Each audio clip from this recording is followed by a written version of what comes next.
Hi, I'm Rita Heichenfeld, and welcome to Love Starts in the Kitchen. Well, with each segment, I'm going to try to give you a little tip from the kitchen. And today we're going to talk about knives, cutlery, and how to sharpen them. I've got two chef's knives here. Actually, two real different ones. This is a traditional chef's knife, if you look. It's got great balance. And if you look at the curvature on the bottom of the knife, it's rather curved. It's great for chopping and mincing. You can rock and roll, and it gives you great balance. Now, this is also a chef's knife, but look at this. This is a Japanese chef's knife, and if you look at it from this angle, the spine goes all the way down to the tip of the blade. And if you look at this, the curve of this versus this, the santoku, which is what it's called, is more straight. It's also wider, so you can use it as a scoop. But I want to talk a little bit about these grantons, or channels.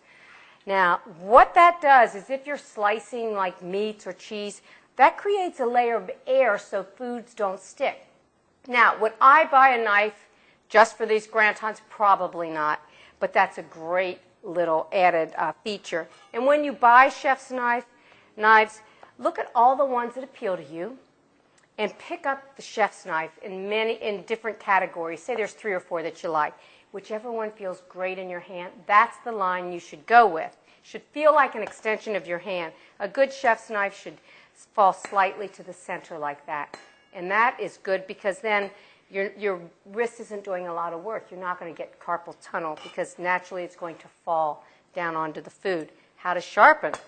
Now I know Justin and Gina probably go like this. You know, you see that on TV. The chefs, they go from the tip to the from the heel to the front like this. You know, like they did in barber shops. I never got the hang of that. So what I do, and it works quite well, I might add, is when you think of tiptoe through the tulips, you want to go from the tip of the heel all the way down to the toe. So pretend like you're slicing deli meat, like maybe, a 20-degree angle, and go from the tip all the way to the toe. And if you do that 3 or 4 times on each side, like this, what you're going to do is you're going to realign the blade. Now, unless this steel or honer has diamond chips in it, it's not going to sharpen a dull knife. All a honer or steel does usually is realign the edge of the blade. If you looked at this under a microscope, you'd see little raggedy edges just from the use of it.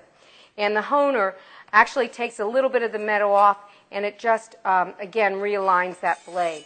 So if you do this every 3 or 4 times, a few swipes, 3 or 4 on each side, each time you use it, you're not ever going to need anybody to sharpen it. So that's your tip of the day, how to choose and how to sharpen chef's knives.